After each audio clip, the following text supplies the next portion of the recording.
A listener note, this story contains adult content and language.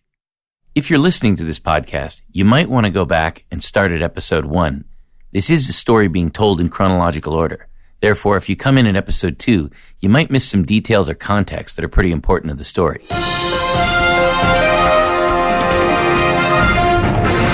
Atención, acaba de ser capturado Popeye. De captura contra alias Popeye por los delitos de instigación. Law enforcement authorities in Colombia arrested a former hitman. El traficante John Jairo Velázquez alias Popeye. John Jairo Velázquez Vázquez, alias Popeye. La policía y la fiscalía han venido trabajando de la captura de alias Popeye. Was arrested in Medellín. Jefe de sicarios del extinto narcotraficante Pablo Escobar. Hasta 1992 se entregó a la justicia.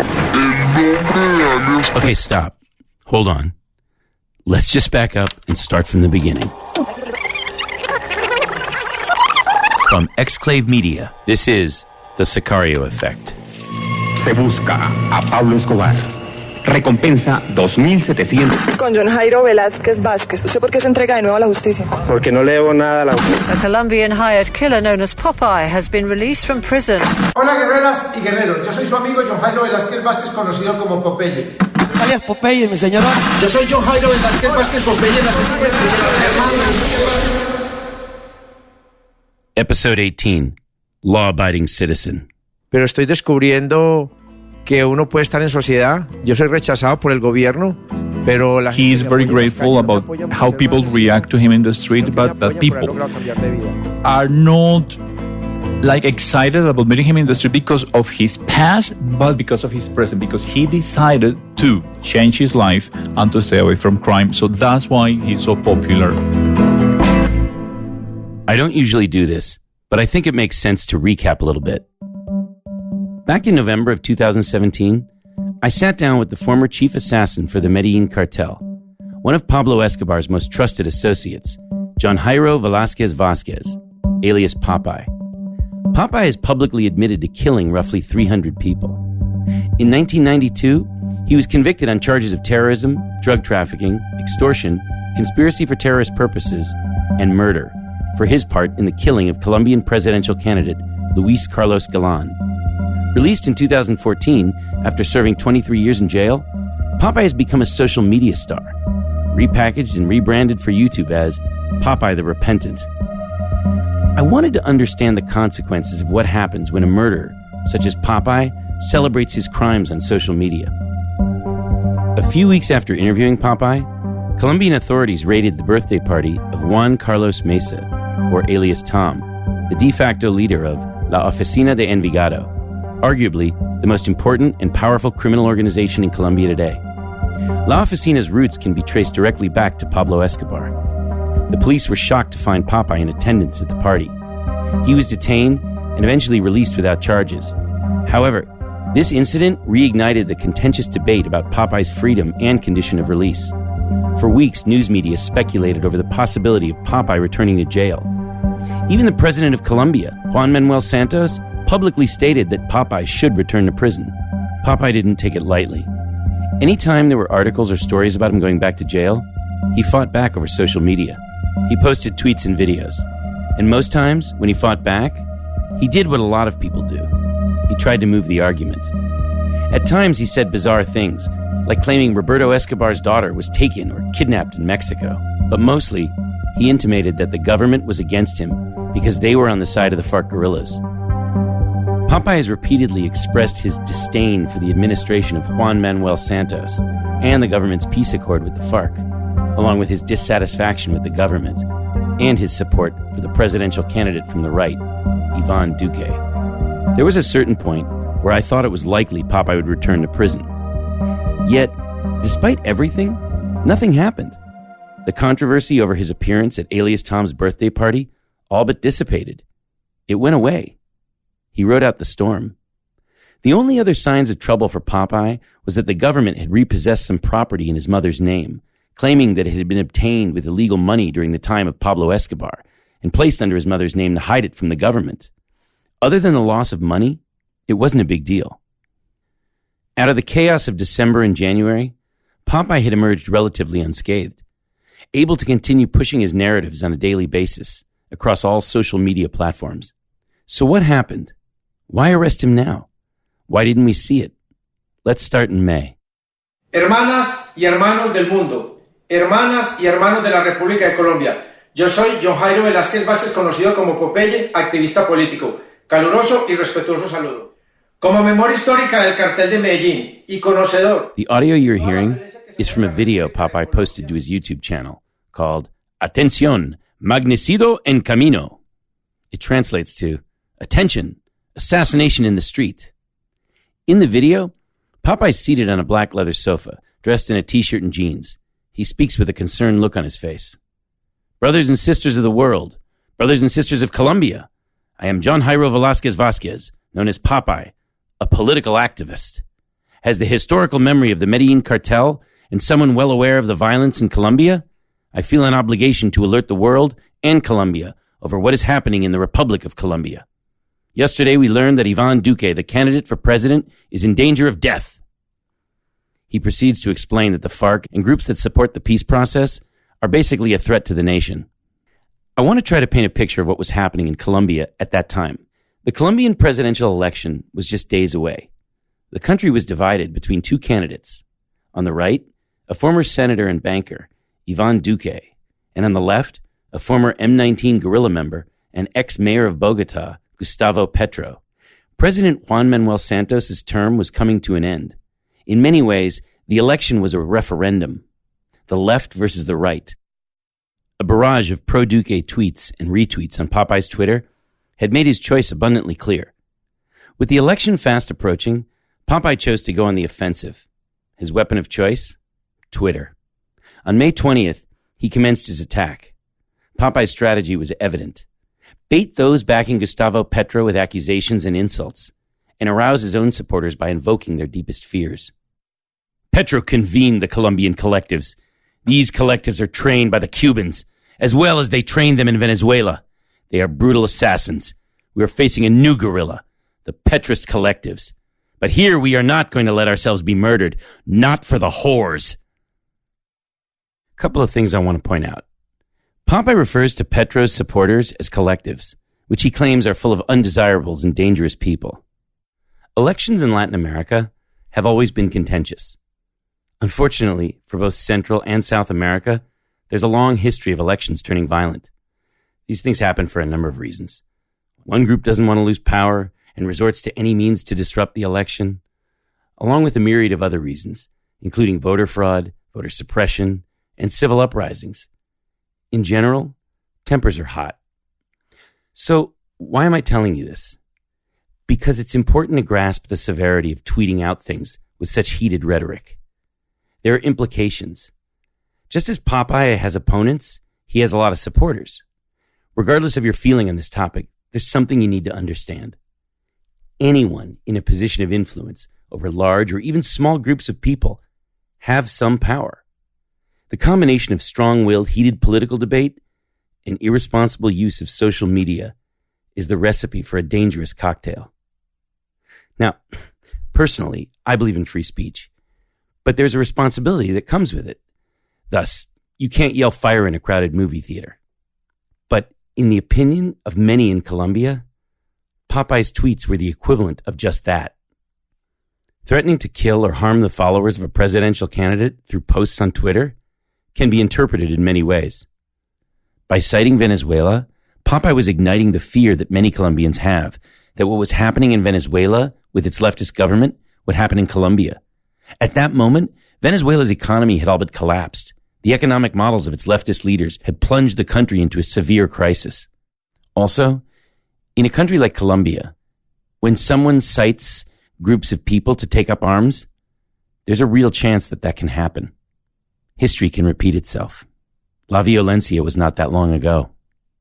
This is a tricky place. As Colombians reacted with shock and horror to his insults, Popeye seemed to take joy in the fact that he was angering so many, retweeting comments by his supporters. Noticeably absent in Popeye's online presence was the cool and calm demeanor of a professional hitman, as he had described to me during our interview. Instead, Popeye was pushing the narrative with the intensity of a street enforcer, using the most divisive means available. An important fact, Colombians are among the highest users of social media in all of Latin America. Suffice to say, a huge amount of its citizens were on Twitter and other platforms, debating and engaging in political discourse. If he was looking to elicit responses, Popeye had chosen the optimum time. Millions were watching and reading. What followed next was a series of rapid-fire tweets unleashed by Popeye. When the traitor Juan Manuel Santos sold the country to 7,000 guerrilla fighters, he made things worse. He divided the country. Now there are the people in the no side and people on the yes side. We are on the no side and are about 7 million. I know there are amongst the no people at least 100,000 fighters, physically ready to fight the collectives. In Popeye's tweets, he raises the fear of civil war and fighting in the streets. The Patristas collectives will protect them. The special peace court for the FARC, the church, but we will have our side, the police and the army. The guns are easy to find. They will be in Catholic churches. To avoid this, let's vote this 27th for Dr. Duque. With each post, Popeye's anger seemed to be more intense, revealing a man driven by his own chaos. If any of the yes rats believe that I'm afraid of you, check this out. I was general of the army of the Gran Capo Pablo Escobar. I was in prison for 23 years and 3 months. Even been at war inside the prison. And I have been free for 44 months with everything against me, helped by the family of the no. Suddenly, his tweets were trending. You can picture a kid running into a classroom to tell the other kids that the school's bully is in a fight in the yard. All the kids rushing from their desks and running outside to see the fight. And just as the Twitterverse was responding to Popeye, he continued, one after another. The Colombian police are very professional, and the army is an army of the people. I know that the Petro collectives would fight. In an extreme case, which I do not believe in any scenario, it will be up to us, the extreme right, to fight them fiercely and decisively, with force. Damned communist Petrist rats, partners of the FARC, Nicolas Maduro and Juan Manuel Santos, they kill me with a bullet? Not of fear. Damn bastards.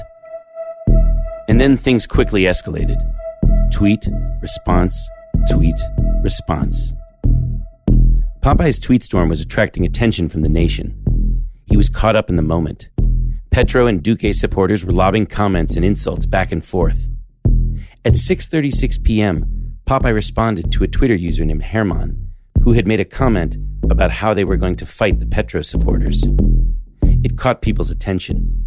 It seemed to go beyond rhetoric. It was a call to arms. Yes, Herman, that's right. Millions. But we just need 100,000 to be willing to fight. And the rest of the No family will help with the money. They will stay at home providing weapons and medicines. We are going to fight those Petrist collectives with everything we have. And with everything, I mean everything. And then came the response. Less than a minute later. It wasn't from one of Petro's supporters. No, it was from the presidential candidate himself, Gustavo Petro. It was a one-line tweet. Señor at Fiscalía Col, esta es una amenaza. ¿Va a actuar? This translates to, Mr. Attorney General, this is a threat. Are you going to act? This was a big deal. The presidential candidate had had enough of his supporters being threatened online by Popeye. Clearly it got to him. Now, to put this in perspective, it might not seem like a big deal. That's because it's on Twitter. And we're so used to seeing people fight on Twitter, especially now. We have a president who constantly chooses to fight his opponents on Twitter. But in this particular case, it's different. For most people who use social media, to make incendiary comments or express their opinions in strongly worded terms, there's a line they don't cross. The vastness of the internet offers a kind of anonymity, and because of this, people are more quick to anger and less concerned about what they're saying online. And then there's the line. They go up to it. They'll intimate and suggest, but they usually won't cross that line into a direct threat. But see, here's the catch. Even if they do cross that line, I think there's some degree of probability they can walk back from it. I was just worked up. I didn't mean to. I'll issue an apology. And just to be clear, I'm not saying it's okay to make threats, but there is that barrier of plausible deniability that exists post-threat.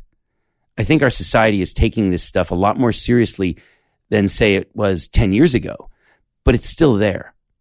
However, in the case of Popeye, making a threat against a presidential candidate is very serious.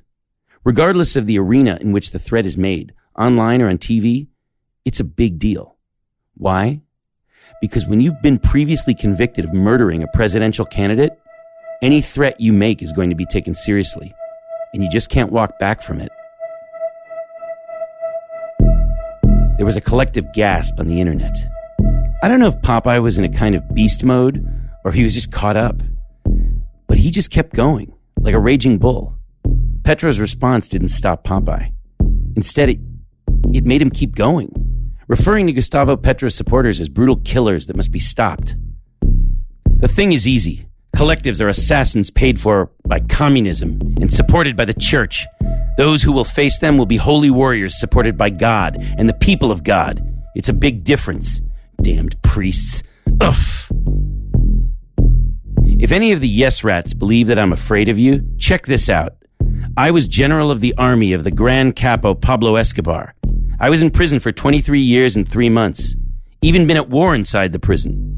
And I've been free for 44 months with everything against me, helped by the family of the No.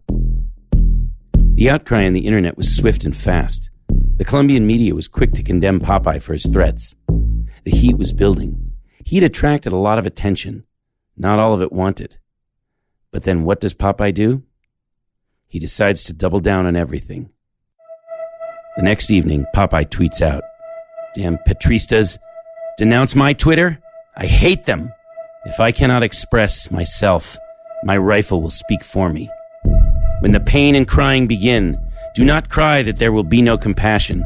I love Colombia. I am a holy warrior, and I fight for the family of the No, my family. God, how much I hate them." There was almost a tiny moment of silence, as if millions were absorbing what he just said. And then it all exploded. Comments kept pouring in at a rapid rate.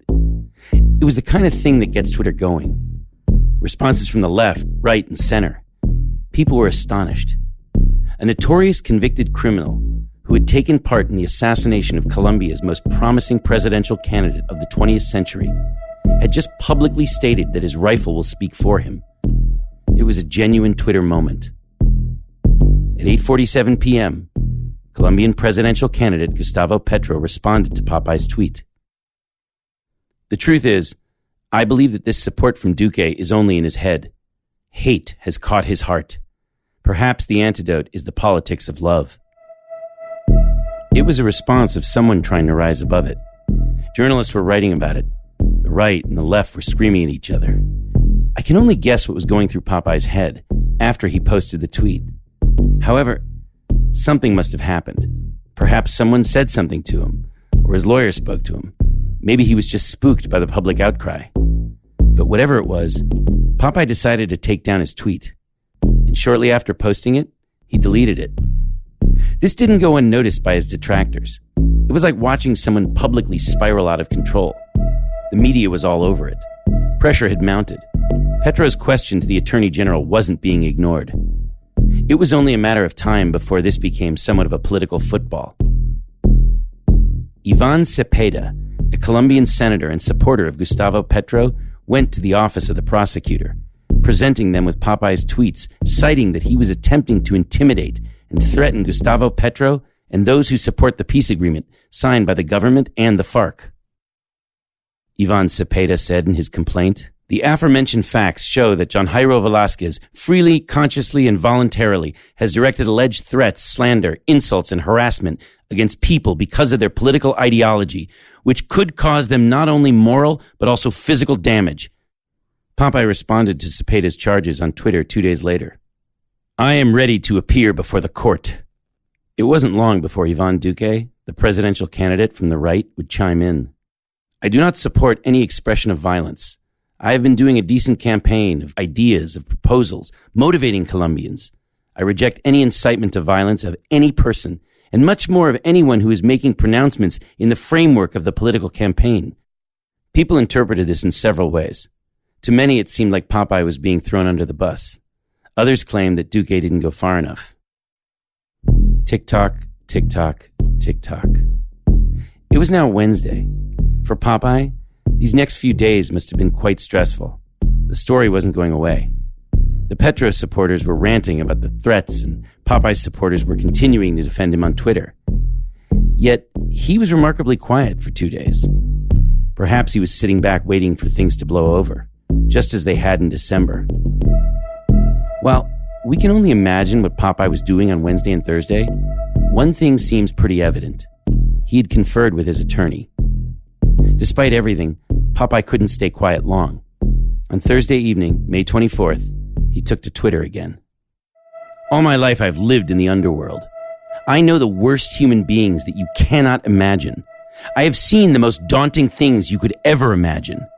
But the worst human being I know is Gustavo Petro. Oof! Friday morning, May 25th, 2018. At the corner of Carrera 64 and Calle 42, or Avenue 64 and 42nd Street, is the large complex of buildings that house the City Hall as well as the Attorney General's office for Medellin. At roughly 10:30 a.m., Popeye and his attorney, Jorge Andres Villegas, entered the building. The two headed upstairs to the 7th floor, to the headquarters of the Directorate of Prosecutors Against Organized Crime. Popeye and his lawyer had chosen to deal with things head-on to find out if indeed charges were going to be filed against him. Now, according to witnesses present, Popeye had two requests. The first, a right of petition to be informed about what investigations were being conducted regarding him, and the second, a request to be heard by the prosecutor if indicted, in connection with the complaint against him for threats made on Twitter against the presidential candidate Gustavo Petro and his followers. The prosecutor's office is a busy place. That morning it was full of numerous law enforcement officers, including agents from the DIJIN and CIPOL. DIJIN is an acronym which stands for Directorate of Criminal Investigations and Interpol. CIPOL stands for Police Intelligence Section. After stating their requests to a representative of the prosecutor's office, they were told to wait. While Popeye and his attorney, Jorge Villegas, were waiting in the hall outside, an assistant prosecutor was immediately on the phone to her superiors. At the same time, two agents quickly logged onto a secure judicial database to determine if there were any warrants that had been issued for John Jairo Velázquez Vázquez. Popeye's cedula, or citizen ID number, which he had provided earlier, was put into the system. Within seconds, the computer had a hit. The two agents glanced at each other. One of them hit the print key, while the other picked up a phone to call for more men. The system showed a warrant had been issued for Popeye. Only it wasn't for what he had told the officials when he first arrived. It wasn't for threatening a presidential candidate. It had nothing to do with his tweets.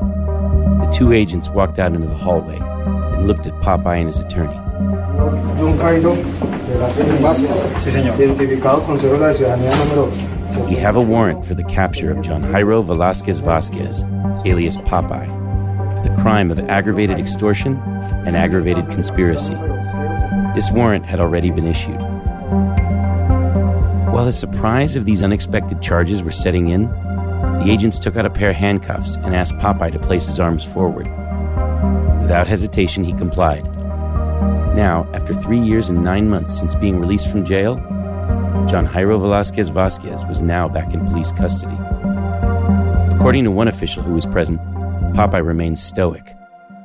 The man was cold. I did not expect it. Just cold.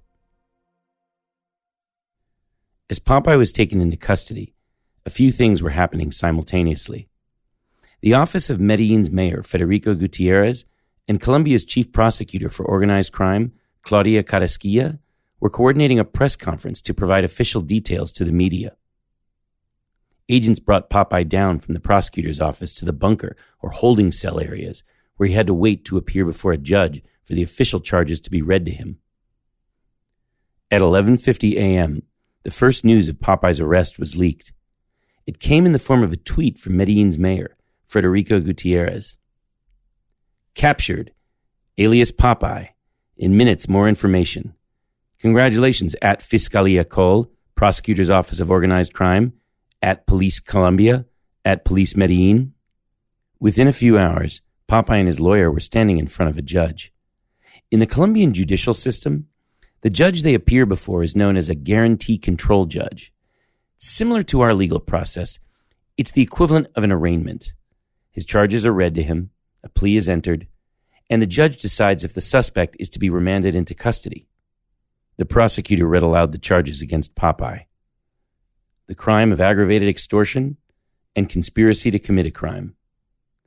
The prosecutor cited his past criminal record and requested Popeye be remanded immediately into custody in either La Picota prison in Bogota or at the prison in Valledupar in the Cesar region. Again, none of the charges were for what he had anticipated. After hearing the charges read aloud, the judge asked Popeye how he pleads. Popeye responded, "Not guilty, Your Honor." After noting his response, the judge ordered Popeye to be remanded into custody. When the judge declared the hearing finished, Popeye stood up and handed what appeared to be his glasses to a court officer, and then was placed back in handcuffs by the officers present and taken down a hallway. While the police moved Popeye through the hallway and into an elevator, the entire event was captured on video and immediately tweeted out, adding to an already viral story. At 5:30 p.m., the mayor and chief prosecutor held a joint press conference. Mira, el mensaje es muy claro, y es quien la hace la paga. The message is clear and forceful. There is no future for those who choose the mafia as a way. It is not worth it. It is a matter of pragmatism, and it is what we want all those who are involved in crime to understand. All the symbols of illegality are falling, without exception. It is only a matter of time, but illegality never triumphs. But then the mayor added something that was unexpected, something that surprised all the reporters. No vale la pena. Es un tema casi This operation was conducted with help from ICE, the Immigration Customs Enforcement Agency of the United States, along with cooperation from the U.S. Embassy in Bogota. We said that we are going to capture him because we knew he was still linked to these criminal organizations, and today we have served society. At 10:30 a.m. when he came to the prosecutor's office to address accusations for his tweets in which he wanted to incite violence against a presidential candidate, he was notified of an arrest warrant issued to him for the crimes of aggravated extortion and conspiracy. In addition, he will be charged with conspiracy to commit terrorism and criminal conspiracy for using his social media to call on citizens to arm themselves or to take up arms and get in the way of a peaceful election. When a reporter asked about the punishment if convicted, the prosecutor commented that Popeye's charges carry penalties between 18 and 20 years in prison.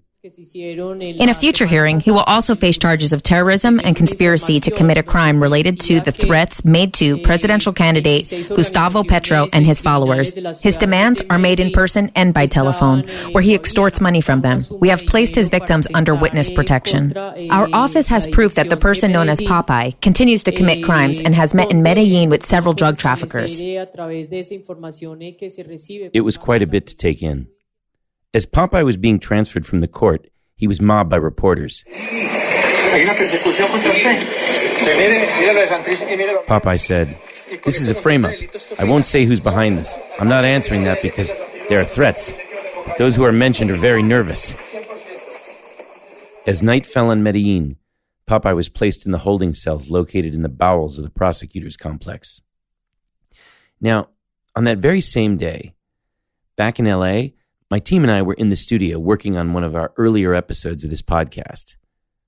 I can remember it clearly. I was seated next to Will, our editor, when all of a sudden I got a text message. I looked down. It was from Esteban. Now, as I've mentioned previously in this podcast, Esteban is somewhat cautious, we'll say, in his outlook when it comes to Colombian justice, or Colombian justice doing the right thing. Anyway, I looked at my phone, and it said, "Popeye arrested." I immediately called him. "Hey, is this a joke?" "No, man, I don't think so." "No, seriously?" And then I looked at the link. I was speechless. At that moment, I immediately started snapping my fingers when everybody looked at me, and I was pointing at the screen on my computer. Our producer and editor, Ernie Hurtado, began recording at that moment. Holy shit, look at this. This is everywhere now. This is crazy. Detained. They arrested Popeye. ex-leader, wow. They captured, this is on CNN now. They captured Popeye, the chief of sicarios of Pablo Escobar, for extortion. All he had to do was put his head down. Ow. Yeah. I bet he's violated his parole, too, so he's probably good. Man, he did that already. That's the whole thing. He wasn't... That's what gave him probable cause to start looking at those. Despite everything, we were quite stunned. Prosecutor's office saying that Popeye had been running a collection office. DEA and ICE agents helping in the investigation. It was a lot to take in. Saturday morning, May 26th, 2018. The following day, the prosecutor's office filed more charges against Popeye. Conspiracy to commit terrorism and conspiracy to commit a crime. Those were the ones related to the Twitter threats. Things were moving rather quickly. The judge issued what in Colombia is known as a preventative detention measure. Basically, he was denied bail. Popeye was ordered to be remanded to Valledupar prison. Shortly after 12 p.m., he was transferred from the Attorney General's complex in Medellin. Under heavy security, Popeye was placed into an armored van, one of several identical vehicles, and then the motorcade departed for the airport. The 7-vehicle motorcade took him to Olaya Herrera International Airport, located in the Belén section of Medellin. From there, a police airplane was standing by on the tarmac.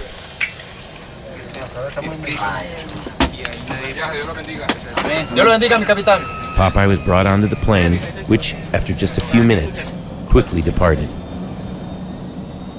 Its destination was the Department of Cesar, located in the north of the country, in the Caribbean region. The capital of Cesar is the city of Valledupar. By car, it's roughly a 14-hour drive from Medellin.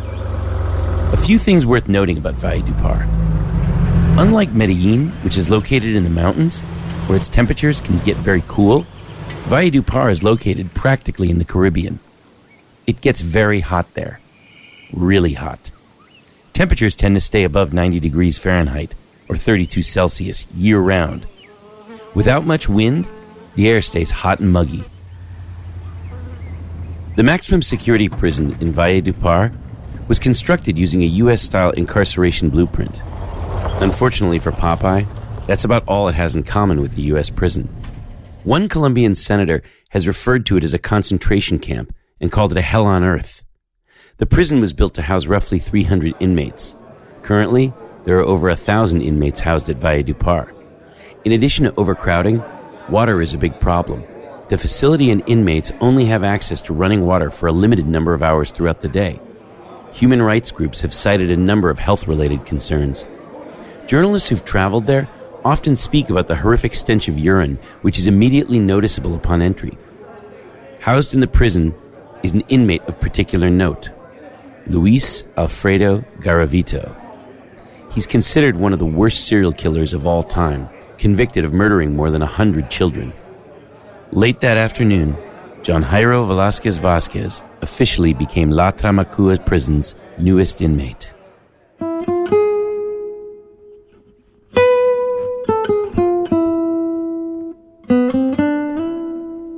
If I've learned anything in Colombia, is that what is on the surface is very different than what is underneath. And just like that, when I look back and I think about Popeye, when I met him, there was a lot of things he said about being repentant, about wanting a new life, about wanting to teach others. And yet, here we are. Popeye's in jail. Everything has changed. So, should I be surprised that what was on the surface was different than underneath? That would be naive, I guess. But at the same time, I don't think it is.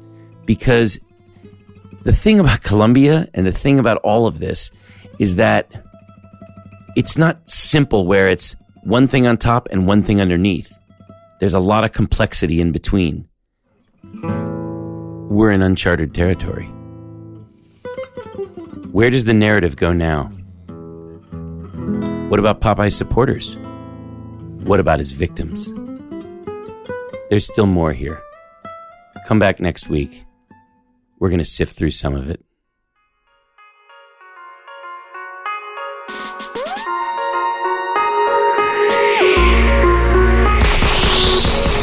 If you're enjoying the podcast, please subscribe, rate, and review.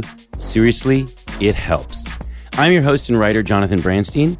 Our producers are Ernie Hurtado, Caitlin Tyrrell, Matt Olson, editor William Broughton, additional editing Eric Wood, engineer, sound design, and mix Ernie Hurtado, co-producer Esteban Orozco, music composed by Preston Nowakowski, artwork Juan Felipe Orozco, additional music composed by William Broughton, our interview translator Alejandro Caseno, additional translation and voices Juliet Restrepo, Ana Cristina Madrid, Jennifer Carmody, Eric Wood. Production support, Daniel Urea. Production support was provided by Daniel Urea. Special thanks to Laura Kate Jones, Mauricio Builes, Alejandro Brugas, Alejandro Doring, Alexandra Doring, Tim Fufus, Tom Freston, Ross Bernard, Kelvin Wells II, Saad Mohseni, Yoshi Obayashi, Jeff Frankel, Stephen Molina, and the fabulous Los Hermanos Orozco. Additional thanks to the Museo Casa de la Memoria in Medellin, the Ronald Reagan Presidential Library, the George Bush Presidential Library and Museum, Michael Pinckney, Mary Finch, IAFIT Medellin, Luisa Garces. Also, please visit the Narco Tour project at narcotour.co. That's narcotour.co.